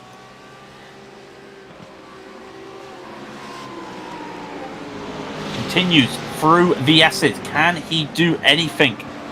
That dirty air is starting to kick in, starting to hinder him a little bit here. As he loses a little bit of time, the time that he made up there with that mistake from Copa, he's losing. Now, into Degner he goes. In the other picture there, you'll see Daniel Sedgley battling Garin as well. We'll get to that battle as well. These picture is fantastic. Copa's gone wide out of Degner too. But he's able to hold on there. Fabian's unable to make a move down. Look at the line Fabian just took there. That almost was like a lunge into the hairpin, but it worked. Is that the line of Ford's got to take? Maybe. We all know what the Fords are like. They're not easy cars to drive. But he is starting to make some time out there. You just start to see right now, Copa's starting to just make some mistakes. Fabian is able to hold on. He's able to make the ties. He's being consistent. He doesn't need to push too hard. They have done their pit stops, remember. This is just a battle to the finish for the last 20 minutes. See down the bottom there, that's Daniel Sedgley battling with Rafael Garin as well. Cody Pride comes into the pit and Fabian spun! Fabian, a full 360 into the barriers! And that is heavy wing damage for Fabian.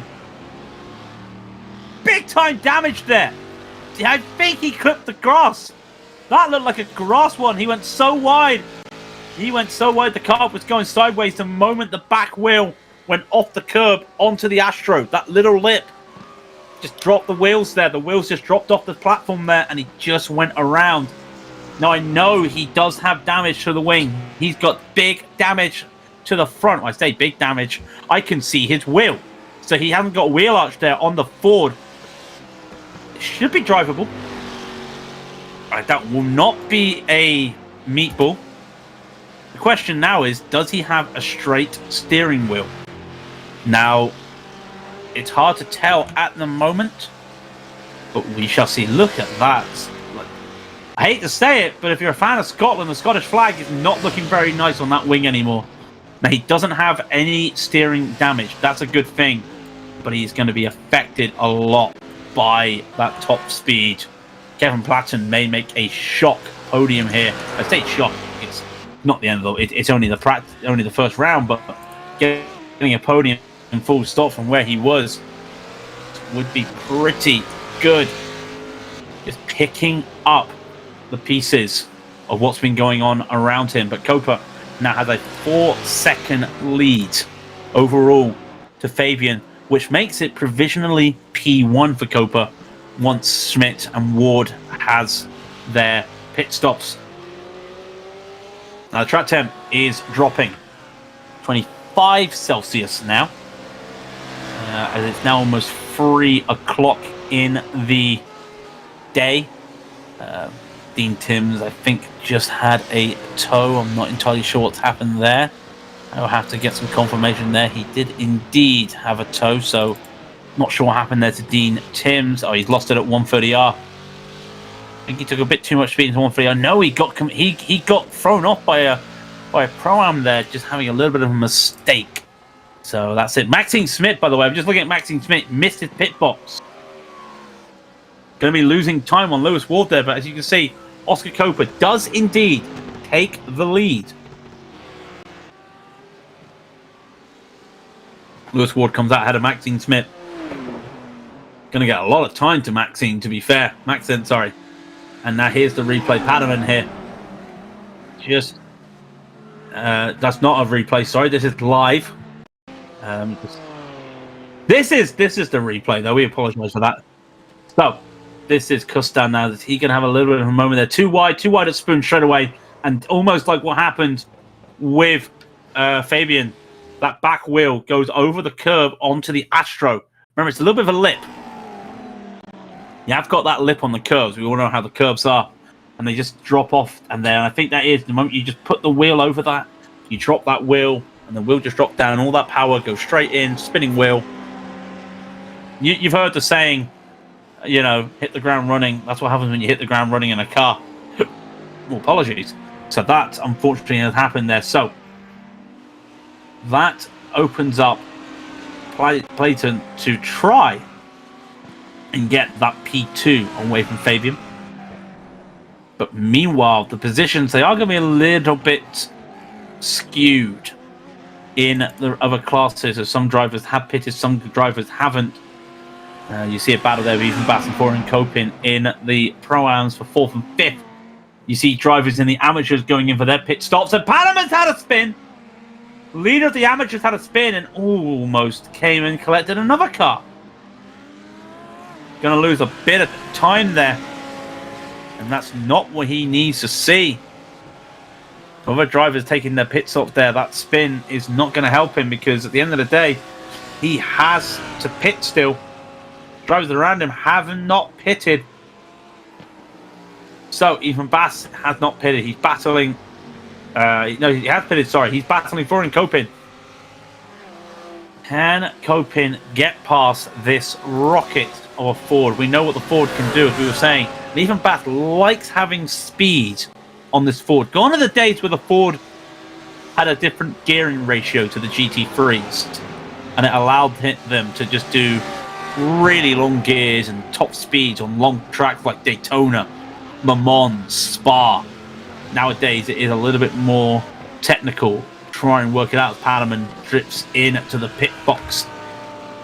And even Bass will have to try and look at making moves here. He comes across the line. His lap time was a 2:39. Kopin was a 2:51. So that just gives you an idea. The pace is now basically going around that 2-minute mark for a lot of these drivers, mainly just due to the fact that the tyres are starting to wear. And the key thing at the moment is we may go 38 laps, we may go 37 laps. So we are in this window right now with 15 minutes to go, where Oscar Copa controls the fate of a lot of drivers, because we're talking margins right now. But on a long track like Suzuka, that's a lot of fuel you got to put in. So if you've underfueled a lap, you cannot fuel save it. And so it's going to be a challenge if they have to. Some drivers may be forced to pit again. All comes down to, can Oscar Copa see the white flag with enough time? It's going to be interesting to see.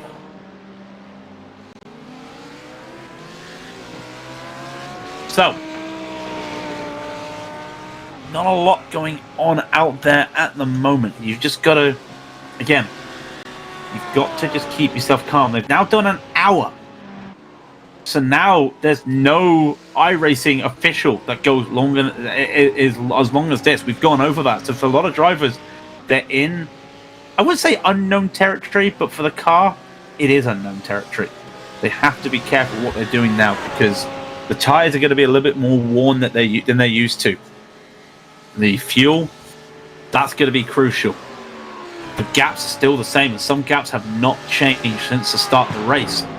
And you see here with Florian Kopin battling with Ethan Baston. Daniel essentially goes into the pits.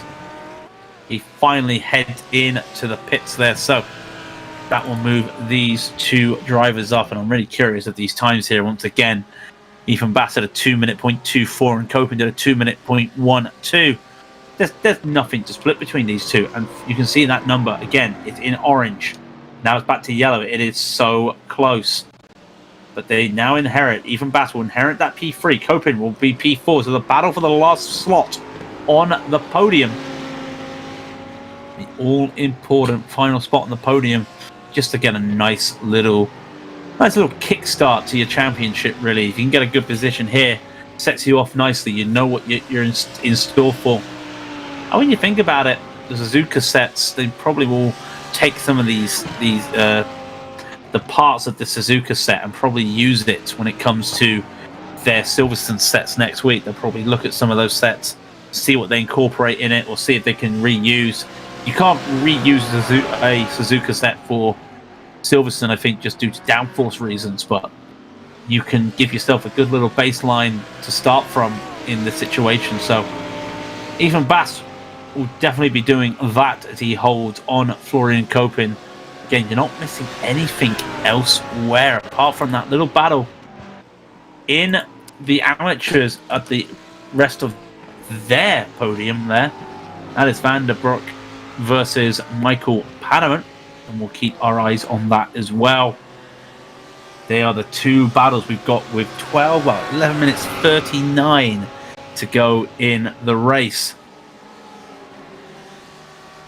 We currently have 20 drivers on the lead lap. We've had a few retirements, a couple due to accidents, a couple due to hardware issues, full stop. Regardless, we still have a lot of drivers out there still battling. Kopin again, what's going to be the lap times when it comes to even Bass and Florian Kopin this time? Dead heat. 2 minute 0.27, 2 minute 0.26. Absolute dead heat between the two drivers out there at the moment battling. That's just identical times. What do you expect? Great racing. We said that the pro-ams were going to be pretty competitive. And even Bass is just having this battle here with Kopin. Like I said, there's that other battle there, Paterman, Van der Broek. You can see on the timing tower, they've been pretty close for the last 3 or 4 laps, I'd like to say. As they continue on around Degner they go. It's a tough little complex there, Degner. We were talking about that earlier. Especially here. Now, even Bass, nobody's hit the walls. I was just saying that. This is live. And he has hit the wall. And that is not what you want to see. Wing damage on the Ford. Did he take too much? But too much of the curve. He hit a bounce on the curb. Look at it. I've never seen that before. We joke about how pogo-y the Ford suspension is, but I've never seen that out of Degner 1. And that is such a shame for Ethan Bass. He still keeps P4. And Ferrier's 4.5 seconds behind him. But that wing is so bent, I can see the end plate from the chase camera. Which I don't think you're meant to be able to see that. So, lots of damage to that wing that Ethan Bass is going to have to carry. And still, we look at this time with 9 minutes 20 to go. It's looking like 38 laps. So the question I've got is, who has the fuel for 38 laps? I mean, furthermore, does Oscar have the fuel for 38 laps? He can just slow down straight away. He can slow down half a second, and straight away that would make it a 37 lap race if he would like to. And he's doing 2 minute flats as well. Currently the fastest car out there at the moment is Cody Pride. Currently the fastest car out there with a 1:59.69, followed by Cobra at a 59.74. So really just goes to show the pace at the moment. Now, with Ethan Bass's damage there, we'll look back at Ethan Bass shortly. I mean, he's now got 4 seconds on Neil Ferrier to protect that P4. Not a question of can he? The question is, will the car allow him to? We shall keep eyes on that as Copa continues his laps around Suzuka. And now this, you can start to see there is a battle for P5 there. Werner S and Simon Dodd. That one's heating up as well. But Paterman and Van der Broek, they are having some really close racing. But Timothy's been unable to catch up at all in stage 1. And the gap has just started to just open up a bit as he's made some mistakes there on Paterman. He's unable to catch up there. He does have Rafael Garin, that Pro-Am, behind him. I think Rafael just had to take another pit stop. I think he was short on fuel. It is looking more and more likely that it's going to be 38 laps. So a lot of these drivers are now starting to question if they've got the fuel. But we know that Rafael will probably have the fuel. Does Timothy have the fuel? He had been behind Paterman before. He's been in the slipstream of Paterman. Maybe maybe it's one of those. It's one of those. So we're going to see a replay here quickly of an incident. We are not. We're going to go, though, to Simon Dodd. We're going to go to Simon Dodd here. We were talking about this battle earlier with Werner S. And now he's in this battle here. The Eclipse Racing Ferrari. Simon Dodd. P5 would be nice if he can get it. The only battle out there at the moment with Panama and Van der Broek, the gap is too big, as we say. So Dodd, Werner S, two veterans, I'd say. Well, Werner S, he's done, I want to say 1 season, maybe 2 seasons here in the World Series, but Simon Dodd been everywhere in the World Series. He is looking to just catch on. The gap just continues to open up here. Be interesting to see the times as they cross the line this time. 2 minutes 8.6, 2 minutes 8.1. Dodd has the advantage by 0.05 of a second. So basically, I see that, and it's not really a lot of time, but he carries a lot of speed into the first turn, first corner, and he's able to actually hold on to that, and he doesn't lose any time here. So really good catching onto the back of Werner S, and the S is the snake. Really hard to follow with the dirty air. He's doing his best, but you can start to see that dirty air is starting to take its toll. Losing half a second just going through the snake. That is, you gotta feel that you've made all that work to get up to the back of the car, and all of a sudden you just have that mistake at the S's, sorry, but he's managed to make it up again, Degner, and it's just a case of the twos and the throws. The Lamborghini there, Degner probably wouldn't be its strong point. The S's definitely would be the strong point, and now hairpin. Oh, a slide there from Simon Dodd. You can just start to see he had to use the traction control a little bit. Able to hold on, though. Able to keep in that slipstream. But for how long is this going to hold on? Werner S again. Look how late and how much speed Simon Dodd takes into these corners as he tries to catch up. Does that compromise his exit? I think it might do. He's lost a 10.5 right here. He's not going to get a go this time around when they enter 130R.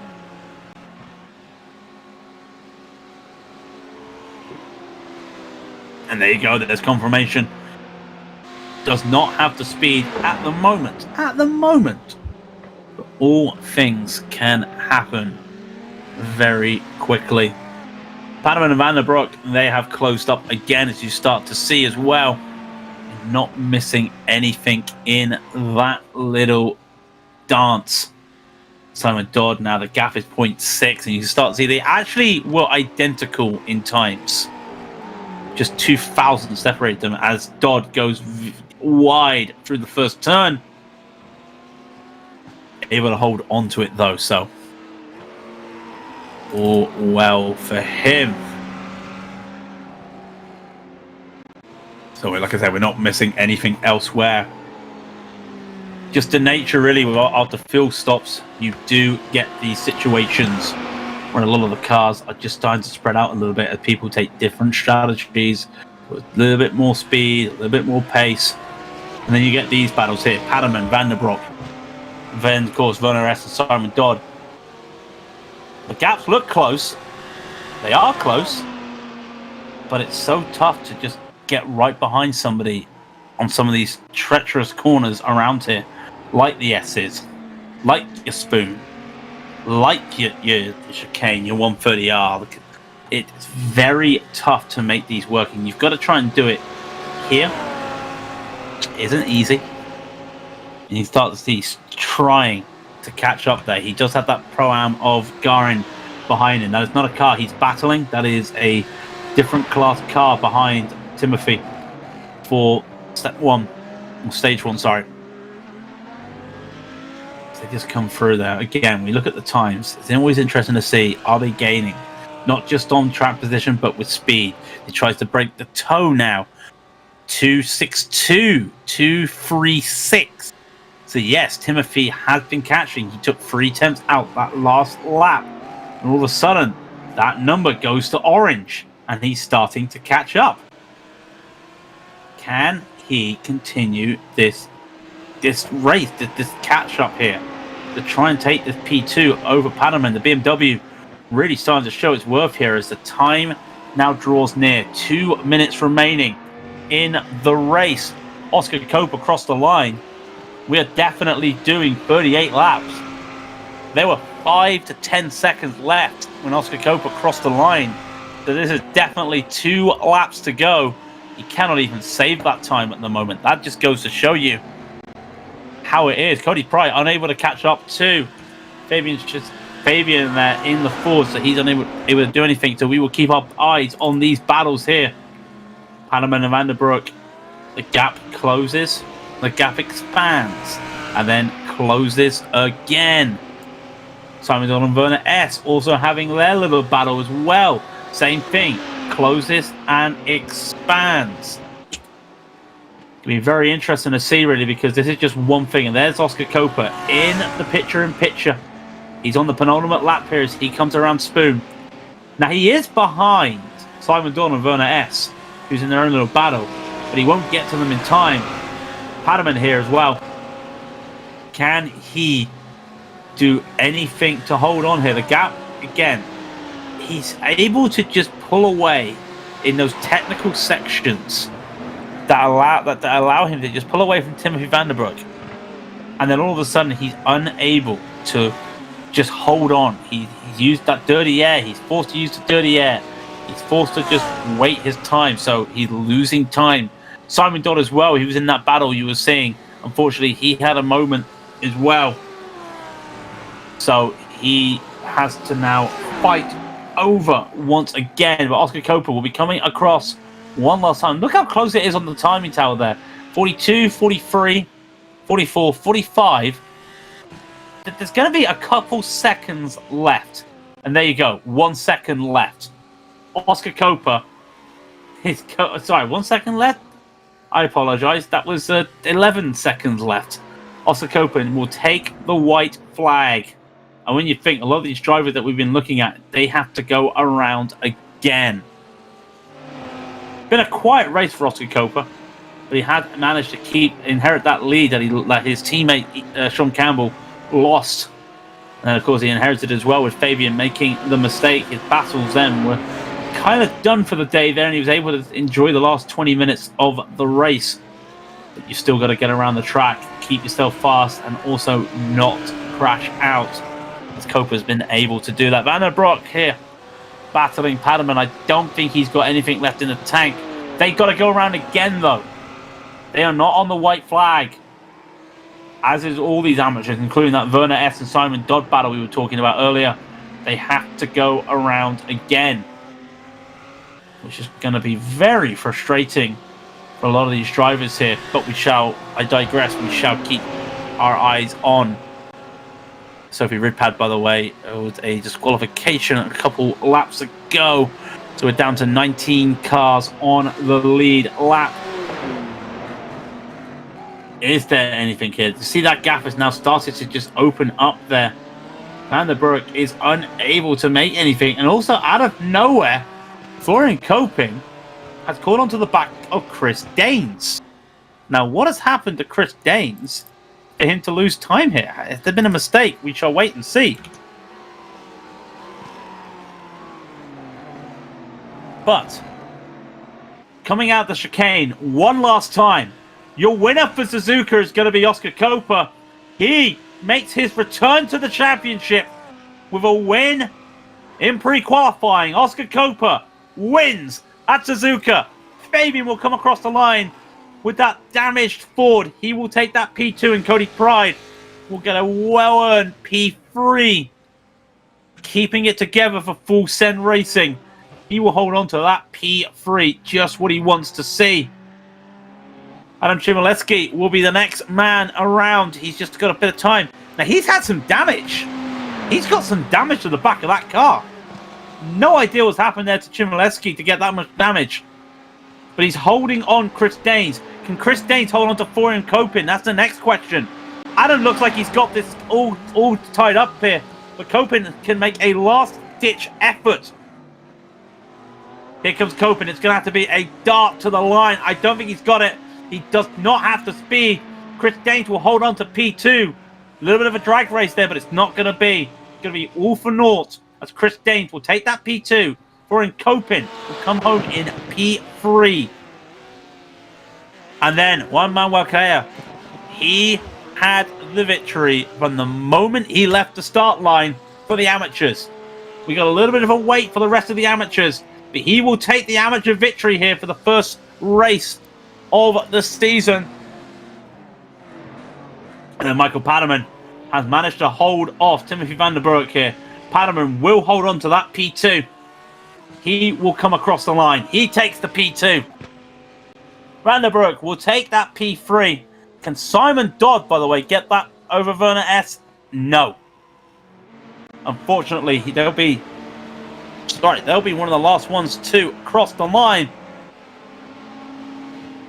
Unable to make it, but Chris Danes just holding off there. And there must have been some contact there for the likes of Danes to be slow, Chinoleski to be slow. No idea what happened at the end there for those drivers, but they all get around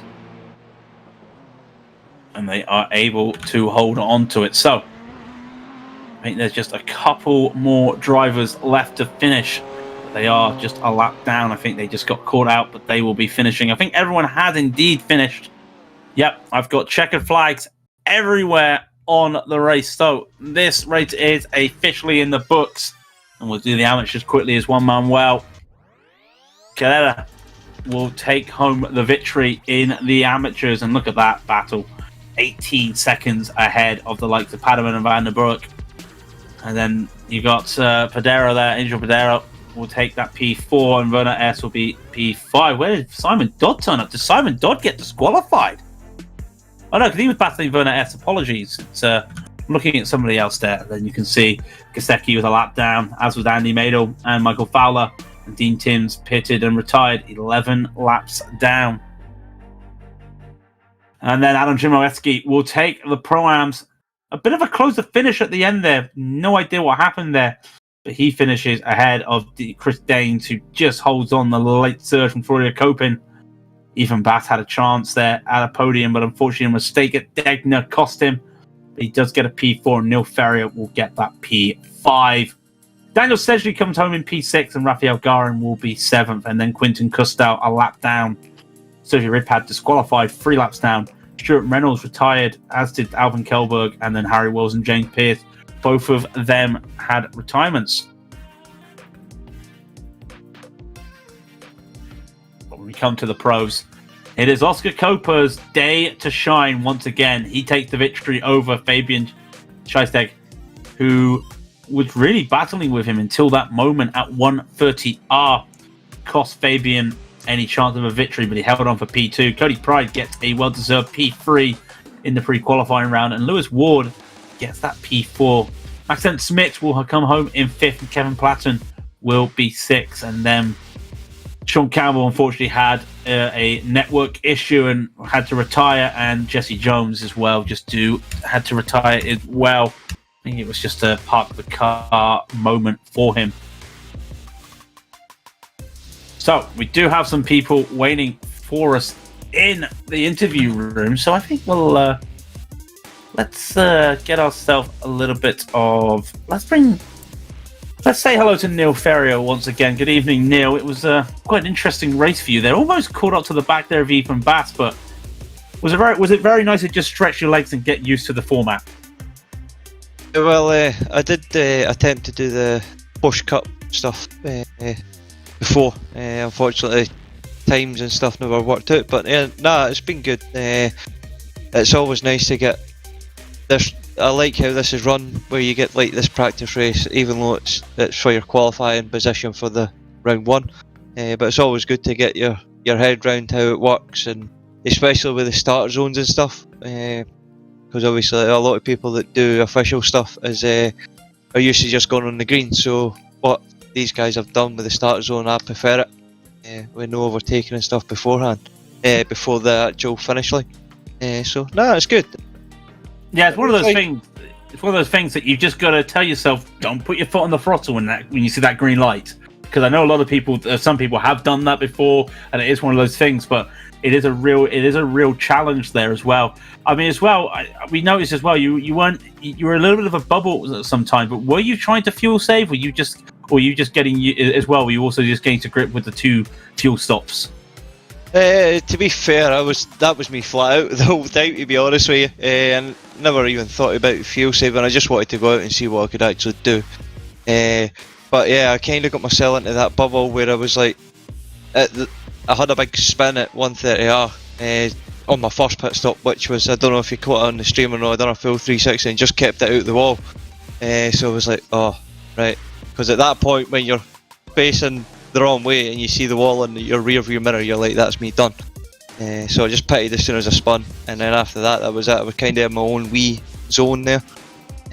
But nah, it was interesting. I never actually had a button mapped on my wheel to fuel save a wee bit, but I'll keep it in mind for the next one, and I'll try and get that extra lap or 2 out the tank next time.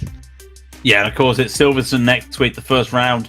You are in a good position for the start of the race. What are we expecting to see from yourself at Silverstone?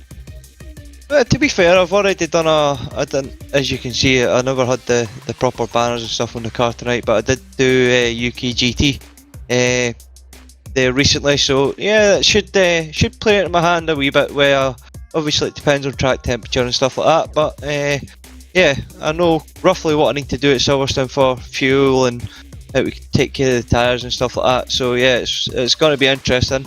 I'm not going to put any pressure. I'm here to enjoy myself. I'm here to get in the mix with some of the faster guys. Obviously, if I get lucky and get on the tail end of some of the pros, then you can only learn more. So I'm looking forward to actually seeing what round 1 brings, especially at Silverstone, with it being a long circuit and a fast circuit as well. So here's hoping that Silverstone's got to be a good one. Any shout-outs before we let you go for the night? Yeah, just a big shout out to Chris Needham, NB Designs. NB Designs for designing the livery. Obviously, this is not finished product yet, so big shout out to him. Also, Harry at Twisted Racing, and you guys for putting the broadcast on as well. Well, thank you very much, Neil. Well done for your race today, and we hopefully look forward to seeing you next week at Silverstone. All the best and have a good evening. Thank you as well, boys. All the best. Right. Let's get in my favourite man. Mr. Dodd. Mr. Dodd. Oh, it was going so well for you. I thought you were having such good fun out there, and it kind of fell apart at the end there for you. I don't know what happened. Well, what happened, Mr. Craig, was... Oh, first of all, hello. Welcome back. Thank you very much. Hi. What happened was both pit stops, I did the classic mistake of going that tiny bit too far and having to back up a tiny bit. So that lost me a little bit of time there. But then the ultimate thing happened to me at the exit of 130R.